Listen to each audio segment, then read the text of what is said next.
Hi friends, చింతకాయ రొట్టి పచ్చడి కోసం ఒక స్పూన్ మెంతులు, ఒక స్పూన్ జీలకర్ర, ఒక ఎల్లిగడ్డ, కడిగి ఉంచుకున్న చింతకాయలు, కడిగి చించి పెట్టుకున్న మిరపకాయలు, వాటిలో ఒకటి తర్వాత ఒకటి మిక్సీలో వేసుకోవాలి. మొదటగా ఉప్పు, జీలకర్ర, మెంతులు వేసి మిక్సీ పట్టుకోవాలండి.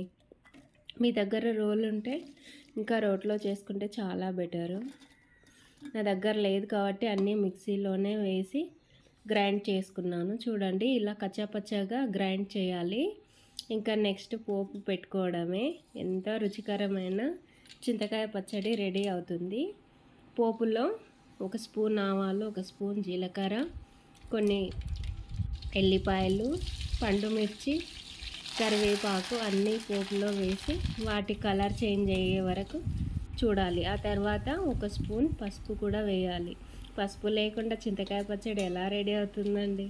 ఇంకా ఈ పోపు మంచిగా అయిన తర్వాత మనం మిక్సీ పట్టుకున్న చింతకాయను వేయడమే. ఇక దాని టేస్ట్ అంటారా, వేరే చేసుకొని తిని చూడండి. అన్నంలో, వేడి వేడి అన్నంలో ఆహా అనాల్సిందే. మరి మీరు తినే